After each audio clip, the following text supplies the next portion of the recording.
Hi friends, ಎಲ್ಲರೂ ಹೇಗಿದ್ದೀರಾ?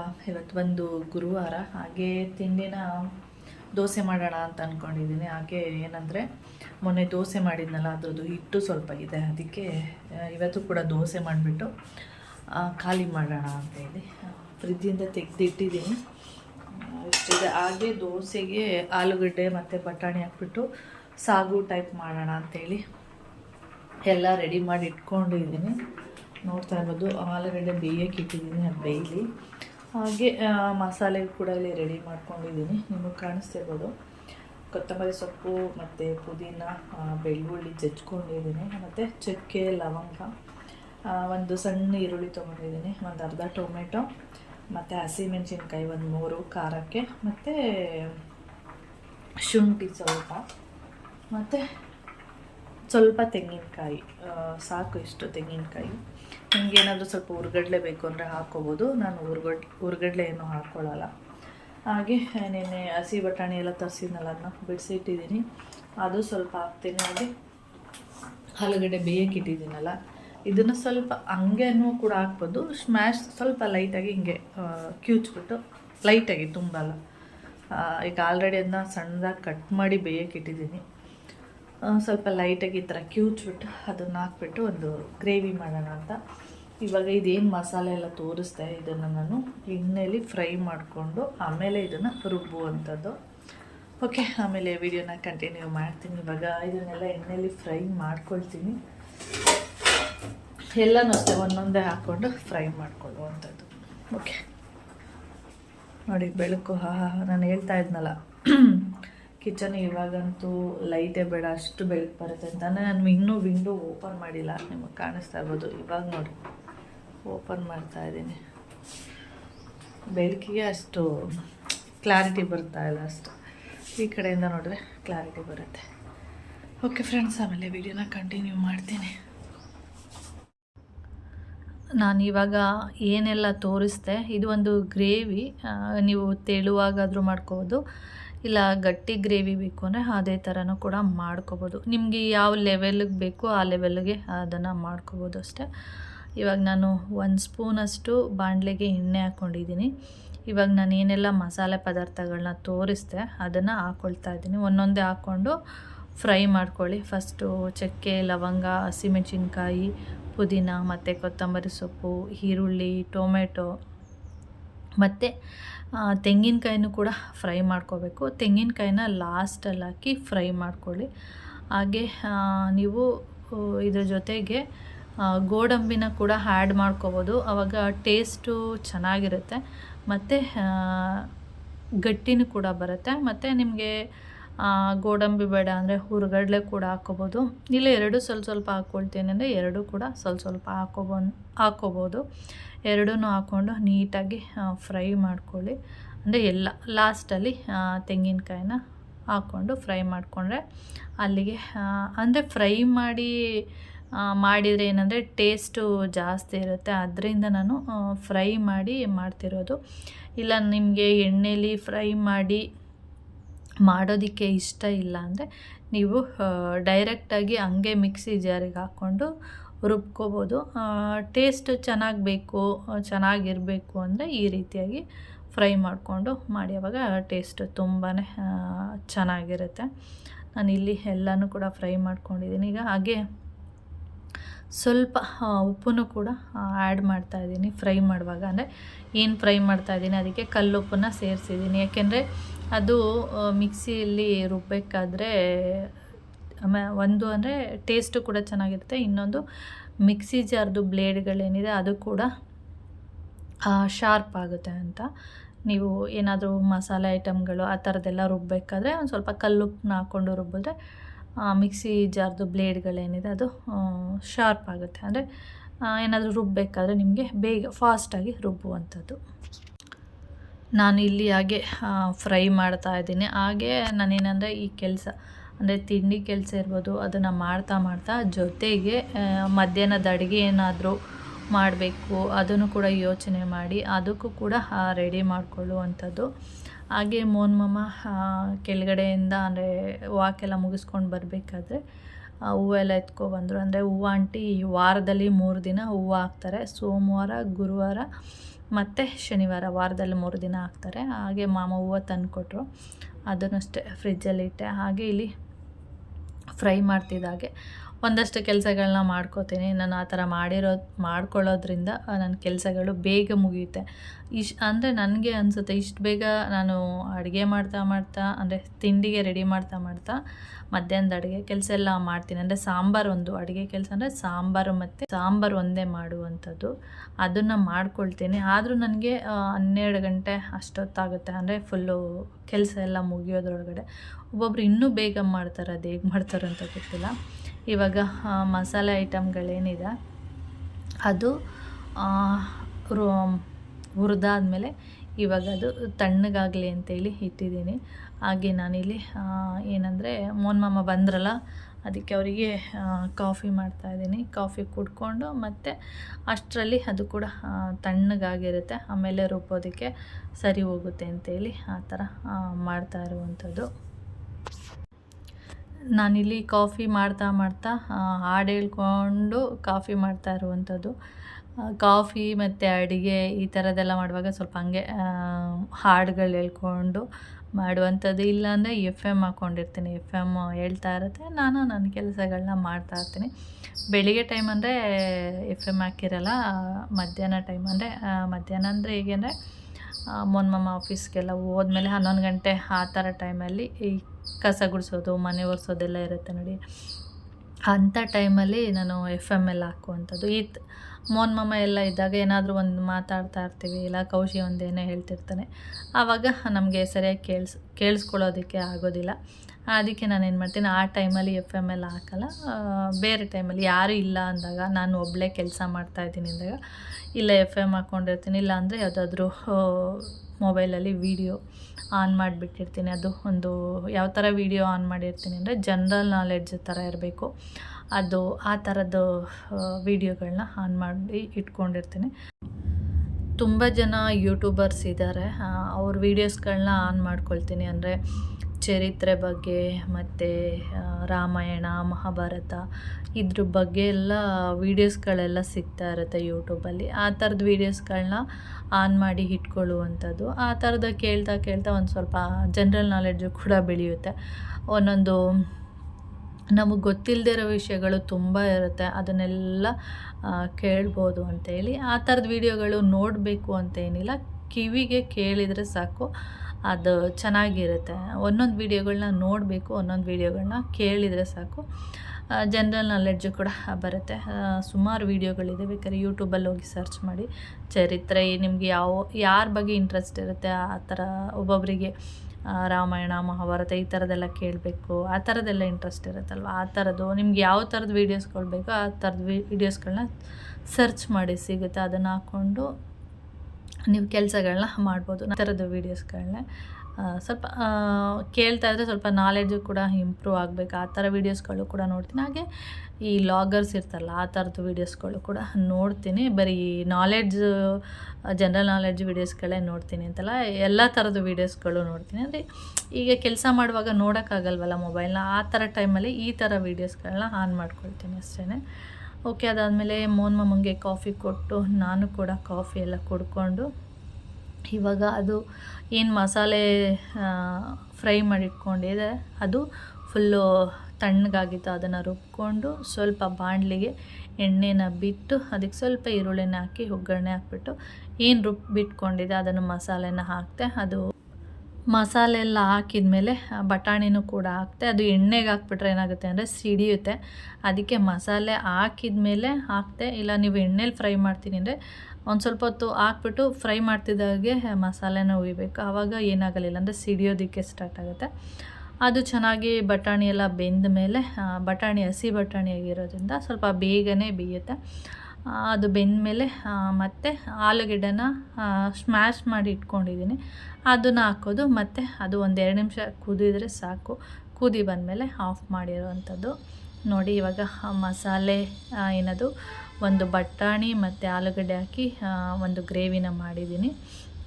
ಈ ಗ್ರೇವಿ ಏನಂದರೆ ಆಲೂಗಡ್ಡೆ ಎಲ್ಲನೂ ಸ್ಮ್ಯಾಶ್ ಮಾಡಿ ಹಾಕಿರೋದ್ರಿಂದ ತಣ್ಣಗಾಗ್ತಾ ಗಟ್ಟಿ ಆಗೋದಕ್ಕೆ ಸ್ಟಾರ್ಟ್ ಆಗುತ್ತೆ. ಯಾಕೆಂದರೆ ಸ್ಮ್ಯಾಶ್ ಮಾಡಿರ್ತೀವಲ್ಲ ಅದೆಲ್ಲ ಏನಾಗುತ್ತೆ, ಬಿಸಿ ಇರುವಾಗ ಇದೊಂಥರ ಸೂಪ್ ಥರ ಕಾಣಿಸ್ತಾ ಇದೆ. ಅದು ತಣ್ಣಗಾದ್ಮೇಲೆ ಗಟ್ಟಿ ಆಗಿಬಿಡುತ್ತೆ. ದೋಸೆಗೆ ಈ ಥರ ಇದ್ದರೆ ಸಾಕು ನನ್ನ ಪ್ರಕಾರ. ನಾನಿಲ್ಲಿ ಬಟಾಣಿ ಮತ್ತು ಆಲೂಗಡ್ಡೆನ ಆದಷ್ಟು ಕಡಿಮೆನೇ ಯೂಸ್ ಮಾಡಿದ್ದೀನಿ. ಯಾಕೆಂದರೆ ಮೋನ್ ಮಾಮ ತಿನ್ನಲ್ಲ, ಅಂದರೆ ಸ್ವಲ್ಪ ತಿಂತಾರಷ್ಟೇ, ತಿನ್ನೋದೇ ಇಲ್ಲ ಅಂತಲ್ಲ.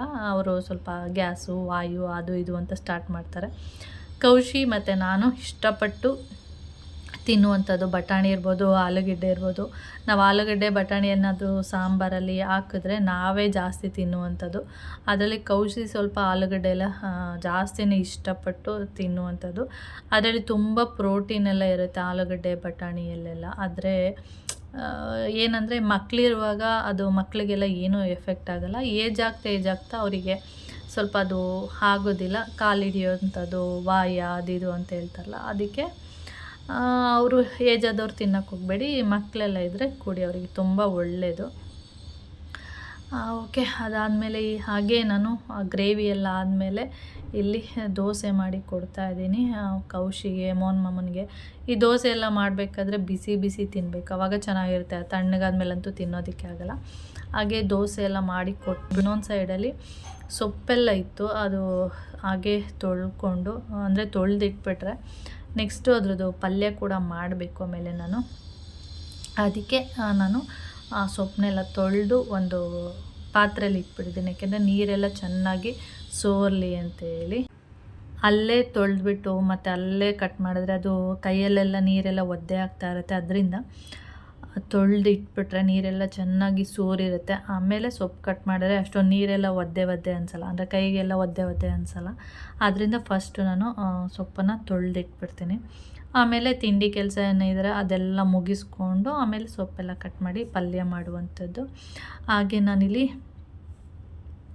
ಸೊಪ್ಪೆಲ್ಲ ತೊಳೆದಿಟ್ಬಿಟ್ಟು ನಾನು ಬಿಸಿ ದೋಸೆ ಎಲ್ಲ ಹಾಕ್ಕೊಂಡು ಇಲ್ಲಿ ಬಂದು ತಿಂತಾಯಿದ್ದೀನಿ.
ನಾನಿಲ್ಲಿ ಹಾಗೆ ತಿಂಡಿ ತಿಂದ್ಕೊಂಡು ಕೌಶಿಕ ವೀಡಿಯೋ ಮಾಡಿರೋದದು, ನಾನು ವೀಡಿಯೋ ಮಾಡಿರೋದಲ್ಲ. ಅವನು ಅಲ್ಲಿ ಕೂತಿದ್ನಲ್ಲ, ಆವಾಗ ನಾನು ವೀಡಿಯೋ ಮಾಡಿದ್ದೇನೆ ಅಷ್ಟೇ. ಹಾಗೆ ತಿಂಡಿ ಎಲ್ಲ ತಿಂದ್ಕೊಂಡು ಹಾಗೆ ಬೆಳಿಗ್ಗೆ ತಿಂಡಿ ಕೆಲಸ ಮಾಡುವಾಗಲೇ ಮಜ್ಜಿಗೆ ಎಲ್ಲ ಮಾಡಿಟ್ಟಿದ್ದೆ. ಹಾಗೆ ನಾನು ಕೂಡ ಒಂದು ಲೋಟ ಕುಡ್ಕೊಂಡು ಕೌಶಿಗೆ, ಮೋನ್ ಮಾಮನಿಗೆಲ್ಲ ಒಂದೊಂದು ಲೋಟ ಕೊಟ್ಟೆ. ಹಾಗೆ ಇನ್ನು ಮಧ್ಯಾಹ್ನಕ್ಕೆ ಏನು ಸಾಂಬಾರು ಮಾಡಬೇಕು ಅನ್ನೋದು ಯೋಚನೆ. ಆಗಲೇ ನಾನು ಏನು ಮಾಡಿದೆ ಅಂದರೆ ಥಿಂಕ್ ಮಾಡಿದೆ ಏನು ಮಾಡಬೇಕು ಅಂತೇಳಿ. ಏನಂದರೆ ಮೊಳಕೆ ಕಾಳು ಸಾಂಬಾರು ಮಾಡಿಬಿಡೋಣ ಅಂಥೇಳಿ, ಮಸಾಲೆ ಸಾಂಬಾರು ಮಾಡೋಣ ಅಂಥೇಳಿ. ಮೋನ್ ಮಾಮನಿಗೆ ಅದು ಫೇವ್ರೆಟ್ಟು ಸಾಂಬಾರು, ಅದಕ್ಕೆ ಮಾಡೋಣ ಅದೇ ಅಂದ್ಬಿಟ್ಟು ಬೆಳಗ್ಗೆನೇ ಮೊಳಕೆ ಕಾಳೆಲ್ಲ ಫ್ರಿಜ್ಜಿಂದ ತೆಗೆದಿಟ್ಟಿದ್ದೆ. ನೀವು ಯಾವುದಾದ್ರೂ ಕಾಳುಗಳನ್ನ ಫ್ರಿಜ್ಜಲ್ಲಿ ಇಟ್ಟು ಅದನ್ನು ತೆಗೆದು ಡೈರೆಕ್ಟಾಗಿ ಸಾಂಬಾರೆಲ್ಲ ಮಾಡೋಕ್ಕೋದ್ರೆ ಏನಾಗುತ್ತೆ ಅಂದರೆ ಸ್ವಲ್ಪ ಬೇಗ ಬೇಯಲ್ಲ, ಒಂಥರ ಗಟ್ಟಿ ಅಂತ ಅನ್ನಿಸ್ತಾ ಇರುತ್ತೆ, ಗಟ್ಟಿ ಥರನೇ ಇರುತ್ತೆ. ಅದಕ್ಕೆ ನೀವು ಆದಷ್ಟು ಏನು ಮಾಡಿ ಅಂದರೆ ಒಂದು ಹಾಫ್ ಆನ್ ಅವರು ಮುಂಚೆ ಫ್ರಿಜ್ಜಿಂದ ಕಾಳು ಏನೇ ಕಾಳಿರ್ಬೋದು, ಮೊಳಕೆ ಕಾಳಿರ್ಬೋದು, ಇಲ್ಲ ಹಸಿ ಅವರೆಕಾಯಿ ಇರ್ಬೋದು, ಏನಾದರೂ ಅಷ್ಟೇ, ಸಾಂಬಾರು ಮಾಡೋಕ್ಕಿಂತ ಮೊದಲು ಒಂದು ಹಾಫ್ ಆನ್ ಅವರ್ 1 ಅವರ್ ಮುಂಚೆನೂ ತೆಗೆದಿಟ್ರೆ ಇನ್ನೂ ಒಳ್ಳೆಯದು. ಆವಾಗ ಕೂಲ್ ಇರುತ್ತಲ್ಲ, ಕೂಲಾಗಿರೋದೆಲ್ಲ ಹೋಗುತ್ತೆ. ಮತ್ತು ಅಂದರೆ ಇನ್ನೊಂದೇನೆಂದರೆ ಫ್ರಿಜ್ಜಲ್ಲಿಟ್ಟರೆ ಕಾಳುಗಳು ಗಟ್ಟಿಯಾಗಿರುತ್ತೆ, ಅಂದರೆ ಒಂಥರ ಗೊತ್ತಿದೆಯಲ್ಲ ನಿಮಗೆ, ಗಟ್ಟಿ ಗಟ್ಟಿ ಅಂತ ಅನ್ನಿಸ್ತಾ ಇರುತ್ತೆ. ಅದು ಸಾಂಬಾರ್ಗೆ ಹಾಕಿದ್ರೆ ಬೇಗ ಅದು ಬೇಯೋದಿಲ್ಲ. ಬೆಂದ್ರೂ ಇವಾಗ ನಾವು 3 ವಿಷಲ್ ಹಾಕಿಸ್ತೀವಿ ಅಂದ್ಕೊಳ್ಳಿ, ಆದರೂ ಏನೋ ಒಂಥರ ಗಟ್ಟಿ ಅಂತ ಅನಿಸ್ತಾ ಇರುತ್ತೆ. ಆದ್ದರಿಂದ 1 ಅವರ್ ಮುಂಚೆ ತೆಗೆದುಬಿಟ್ಬಿಟ್ಟು ಆಮೇಲೆ ಅಡುಗೆ ಮಾಡೋದು ಒಳ್ಳೆಯದು. ಇವಾಗ ನಾನು ಮಸಾಲೆ ಸಾಂಬಾರಿಗೆ ತೆಂಗಿನಕಾಯಿ ಬೇಕಿತ್ತು, ಅದನ್ನು ಒಡ್ಕೊಂಡು, ಅಂದರೆ ಕಾಯಿ ಇತ್ತು, ಅದನ್ನು ಬಚ್ಚಲ ಮನೆಗೆ ಹೋಗ್ಬಿಟ್ಟು ಒಡೆಯೋದು ಮಧ್ಯಕ್ಕೆ. ಮಚ್ಚಿಟ್ಕೊಂಡಿದ್ನಲ್ಲ ಆ ಟೈಮಲ್ಲಿ ನಾನು ಮನೆಯೊಳಗೆ ಇಲ್ಲೇ ಹೊಡಿತಾ ಇದ್ದೆ. ಇವಾಗ ಮಚ್ಚನ್ನ ಟೆರೆಸ್ ಮೇಲೆ ಇಟ್ಬಿಟ್ಟಿದ್ದೀನಿ, ಅಲ್ಲಿ ತೆಂಗಿನಕಾಯಿ ಎಲ್ಲ ಸುಲಿಯೋದಕ್ಕೆಲ್ಲ ಬೇಕು ಅಂದ್ಬಿಟ್ಟು ಅಲ್ಲಿ ಇಟ್ಬಿಟ್ಟಿದ್ದೆ. ಅದಕ್ಕೆ ಮಚ್ಚು ಮೇಲಿದೆ. ಇವಾಗ ನಾನಿಲ್ಲಿ ತೆಂಗಿನಕಾಯಿನ ತುರ್ಕೊಳ್ತಾ ಇದ್ದೀನಿ ಸಾಂಬಾರು ಮಾಡೋದಕ್ಕೆ, ಮಸಾಲೆ ಸಾಂಬಾರು.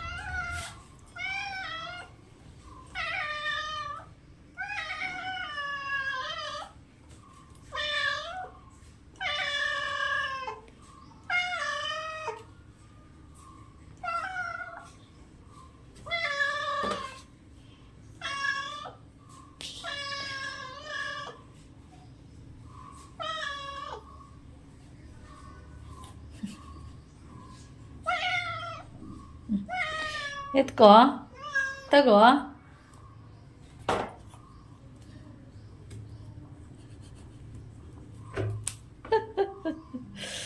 ಇಷ್ಟ ಆಟ.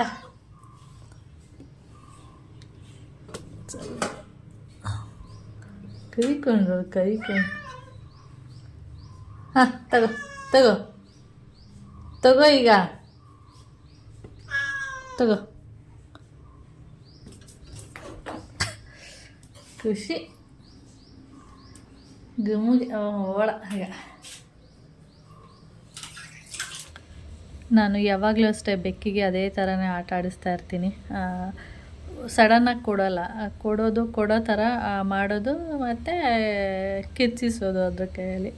ಈಗ ಚಿಕ್ಕ ಮಕ್ಕಳೆಲ್ಲ ಇರ್ತಾರೆ ನೋಡಿ, ಆ ಮಗುಗೂ ಅಷ್ಟೇ ನಾವು ಸುಮ್ಮನೆ ಅಳಿಸ್ತಾ ಇರ್ತೀವಿ ನೋಡಿ, ಆ ಥರ ಈ ಬೆಕ್ಕಿಗೂ ಆ ಥರ ಮಾಡೋದು. ಆಮೇಲೆ ಪಾಪ ಅನಿಸ್ಬಿಡುತ್ತೆ. ನಾನು ಯಾವಾಗಲೂ ಅಷ್ಟೇ, ನಾನು ಹಿಂದೆ ಓಡಾಡ್ತಾ ಇರುತ್ತೆ ಒಂಥರ. ನನಗೆ ಅದು ಬಾಡಿ ಗಾರ್ಡ್ ಇದ್ದಂಗೆ.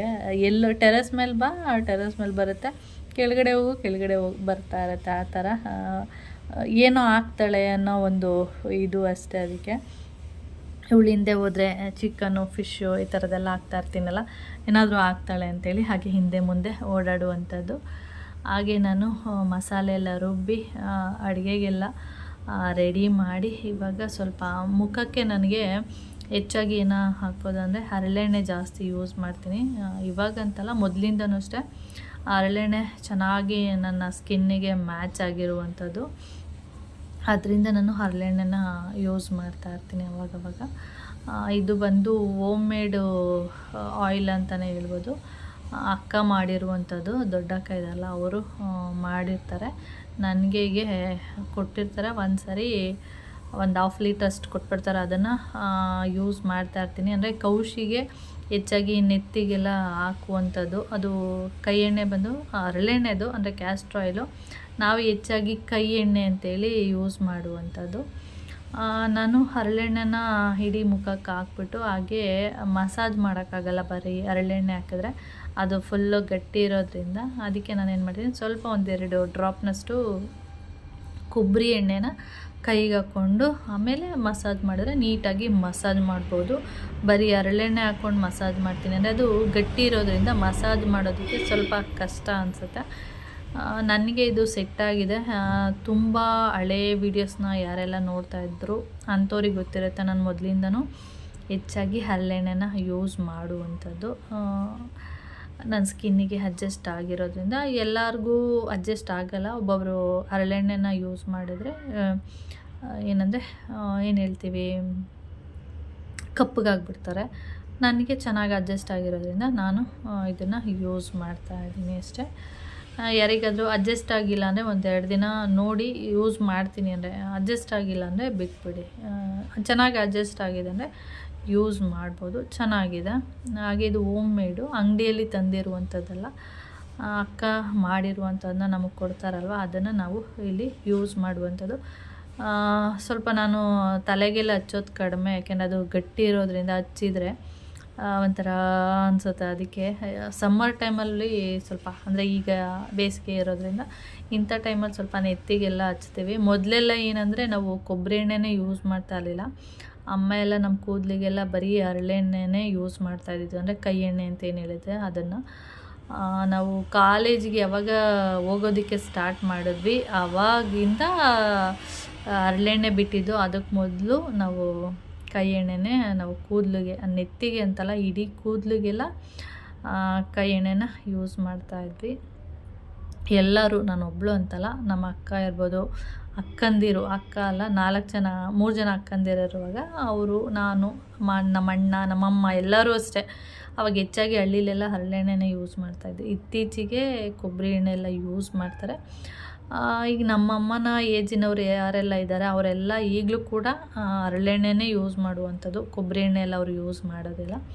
ಅವರಿಗೆ ಅದು ಅಡ್ಜಸ್ಟ್ ಆಗಿಬಿಟ್ಟಿದೆ. ಹರಳೆಣ್ಣೆ ಯೂಸ್ ಮಾಡ್ತಾ ಇರ್ತಾರಲ್ಲ ನೋಡಿ, ಅವ್ರ ಕೂದಲು ನೋಡಿ ಇವಾಗಲೂ ಅಷ್ಟೇ ಕಪ್ಪಗೆ ಇರುತ್ತೆ. ಎಲ್ಲಿಗೂ ಒಂದೊಂದು ವೈಟ್ ಕೂದಲಾಗಿರುವಂಥದ್ದು. ನಮಗೆಲ್ಲ ಇವಾಗಲೇ ಒಂದು 3-4 ವರ್ಷದಿಂದನೇ ಒಂದೊಂದು ವೈಟ್ ಕೂದಲೆಲ್ಲ ಸ್ಟಾರ್ಟ್ ಆಗಿದೆ. ಅವರಿಗೆಲ್ಲ ಆ ಥರ ಎಲ್ಲ ಇಲ್ಲ ಅಷ್ಟೊಂದು. ಅಂದರೆ ಈಗಿನ ಒಂದು ಇದು ತಕ್ಕಂಗೆ ವೈಟ್ ಕೂದಲಿಲ್ಲ, ಕಡಿಮೆನೇ ಅವರಿಗೆ ಏಜ್ ಆಗಿದ್ರೂ ಕಡಿಮೆ ವೈಟ್ ಕೂದಲೆಲ್ಲ ಇರುವಂಥದ್ದು. ಓಕೆ, ಹಾಗೆ ನಾನು ಮುಖಕ್ಕೆಲ್ಲ ಮಸಾಜೆಲ್ಲ ಮಾಡಿಕೊಂಡು ಅದೇ ಎಣ್ಣೆ ಕೈಯಲ್ಲೆಲ್ಲ ಇರುತ್ತಲ್ಲ ಅದನ್ನೆಲ್ಲ ತಗೊಂಡು ಕೈ ಕಾಲಿಗೆ ಮಸಾಜ್ ಮಾಡ್ತಾ ಇರುವಂಥದ್ದು. ಇದಾದಮೇಲೆ ಅಡುಗೆ ಎಲ್ಲ ಆಗಿತ್ತು. ಮಧ್ಯಾಹ್ನ ಇನ್ನೂ ಮೋಹನ್ ಮಾಮ ಬರ್ತಾರೆ, ಅವರಿಗೆ ನಾನು ಮುದ್ದೆ ಎಲ್ಲ ಮಾಡಬೇಕು. ಹಾಗೆ ಕೌಶಿ ಮನೇಲಿರೋದ್ರಿಂದ ಅವನು 2 ಟೈಮು ನಾನು ಮುದ್ದೆ ತಿನ್ನಲ್ಲ ಅಂದ್ಬಿಟ್ಟು ಅವನು 1 ಟೈಮ್ ಮುದ್ದೆ, ರಾತ್ರಿ ಮಾತ್ರ ಮುದ್ದೆ ತಿಂತಾನೆ. ಮಧ್ಯಾಹ್ನ ಟೈಮು ರೈಸ್ ಅಷ್ಟೇ ತಿನ್ನುವಂಥದ್ದು. ರೈಸು ಮತ್ತು ಪಲ್ಯ ಈ ಥರದ್ದೆಲ್ಲ ಮಾಡಿರ್ತೀನಿ ನೋಡಿ, ಸೊಪ್ಪಿನ ಪಲ್ಯ ಇರ್ಬೋದು, ಬೀನ್ಸ್ ಪಲ್ಯ, ಇವರೆಲ್ಲ ಇದ್ದಾರೆ ಅಂದ್ಬಿಟ್ಟು ನಾನು ಪಲ್ಯಗಳನ್ನ ಮಾಡಿರ್ತೀನಿ. ಇವ್ರು ನೋಡಿದರೆ ಇದೇನು ಏನಂದರೆ ಪಲ್ಯಗಳನ್ನ ಹಾಕ್ಕೊಳ್ಳೋದಿಲ್ಲ. ಅಂದರೆ ಕೌಶಿ ಮಾತ್ರ ಬೇಡಮ್ಮ ನನಗೆ ಪಲ್ಯ ಗಿಲ್ಯ ಎಲ್ಲ ಅಂತ ಹೇಳ್ತಾ ಇರ್ತಾನೆ. ಮೋಹನ್ ಮಾಮ ಎಲ್ಲ ತಿಂತಾರೆ, ಅವರೆಲ್ಲ ಏನಿಲ್ಲ. ಇವನು ಮಾತ್ರ ಆ ಥರ ಎಲ್ಲ ಹೇಳೋದು, ನಂಗೆ ಪಲ್ಯ ಬೇಡ ಅಂತೆಲ್ಲ ಹೇಳ್ತಾ ಇರ್ತಾನೆ. ಆ ಥರ ನಾನು ಒಂದು ಸ್ವಲ್ಪ ಹಿಂಸೆ ಮಾಡಿ ಒಂದು ಸ್ವಲ್ಪ ಹಾಕ್ಕೊಡ್ತೀನಿ, ಆವಾಗ ತಿಂತಾನೆ, ಇಲ್ಲಾಂದರೆ ತಿನ್ನೋದೇ ಇಲ್ಲ. ಹಾಗೆ ಇದು ನೋಡ್ತಾ ಇರ್ಬೋದು ನಮ್ಮ ರಾಣಿ ನೋಡಿ, ಎಲ್ಲೋಗಿ ಬಚ್ಚಲು ಮನೆಯದು ತಣ್ಣಗಾಗ್ತಿದೆ ಅಂದ್ಬಿಟ್ಟು ಉಂಡೆನಮ್ಮ ಅಲ್ಲೋಗಿ ಮಲ್ಕೊಂಡಿರುವಂಥ, ಯಾವ ಸ್ಟೈಲಲ್ಲಿ ಮಲಗಿದೆ ಅಂತೇಳಿ ವಿಡಿಯೋ ಮಾಡಿರುವಂಥದ್ದು ನೋಡಿ. ಯಾವ ಸ್ಟೈಲ್ ಆ ಥರನೂ ಯಾರಾದರೂ ಮಲ್ಕೋತಾರೆ ನೋಡಿ. ಒಂದೊಂದು ಸರಿ ಒದ್ದೆ ಇರುತ್ತೆ ನೋಡಿ, ಅದರೊಳಗಡೆನೇ ಮಲ್ಕೊಂಡಿರುತ್ತೆ. ಏನಕ್ಕೆ ಅಂತ ಗೊತ್ತಿಲ್ಲ, ತಣ್ಣಗಾಗುತ್ತಾ ಅಂತನಾ ಏನೋ ಗೊತ್ತಿಲ್ಲ ನನಗೂ. ಇದಾದಮೇಲೆ ಮೋಹನ್ ಮಾಮ ಕೂಡ ಬಂದರು. ಅವ್ರಿಗೂ ಕೂಡ ನಾನು ಊಟ ಎಲ್ಲ ಹಾಕ್ಕೊಟ್ಬಿಟ್ಟು ನಾನು ಕೂಡ ಊಟ ಎಲ್ಲ ಮಾಡಿಕೊಂಡು, ಹಾಗೆ ಮುಖಕ್ಕೆಲ್ಲ ನಾನು ಎಣ್ಣೆ ಎಲ್ಲ ಹಚ್ಕೊಂಡಿದ್ನಲ್ಲ, ಹಾಗೆ 1-2 ನಿಮಿಷ ಮಸಾಜ್ ಮಾಡೋಣ ಅಂಥೇಳಿ ಹಾಗೆ ಮಸಾಜ್ ಮಾಡ್ತಾಯಿದ್ದೆ. ಇಲ್ಲಿ ನೋಡ್ತಾ ಇರ್ಬೋದು, ಇದು ಇಲ್ಲಿ ಮಲ್ಕೊಂಡಿದ್ಯಾ, ಇನ್ನೊಂದು ನೋಡಿ ತೋರಿಸ್ತೀನಿ. ಇದು ಇಲ್ಲಿ ಮಲ್ಕೊಂಡಿದೆ. ನೆಲದಲ್ಲಿ ಮಲ್ಕೊಂಡ್ರೆ ಸ್ವಲ್ಪ ತಣ್ಣಗಾಗುತ್ತಲ್ಲ, ಅದರಿಂದ ಆ ರೀತಿ ಮಲ್ಕೊಳ್ಳುವಂಥದ್ದು ನೋಡಿ. ನಾನು 1-2 ನಿಮಿಷ ಮಸಾಜ್ ಮಾಡಿಬಿಟ್ಟು ಬಿಟ್ಟೆ, ಆಮೇಲೆ ಸ್ನಾನಕ್ಕೆ ಹೋಗೋಣ ಅಂಥೇಳಿ. ಓಕೆ ಫ್ರೆಂಡ್ಸ್, ಹಾಗೆ ನಾನು ಈ ವಿಡಿಯೋನ ಇಲ್ಲಿಗೆ ಎಂಡ್ ಮಾಡ್ತೀನಿ. ವಿಡಿಯೋ ಇಷ್ಟ ಆದರೆ ಲೈಕ್, ಶೇರ್, ಕಾಮೆಂಟ್ ಮಾಡಿ. ಹಾಗೆ ಯಾರಾದರೂ ಫಸ್ಟ್ ಟೈಮ್ ನೋಡ್ತಾ ಇದ್ದರೆ ಪ್ಲೀಸ್ ಸಬ್ಸ್ಕ್ರೈಬ್ ಮಾಡ್ಕೊಂಡು ನೋಡಿ. ನೆಕ್ಸ್ಟ್ ವಿಡಿಯೋದಲ್ಲಿ ಸಿಗೋಣ. ಓಕೆ.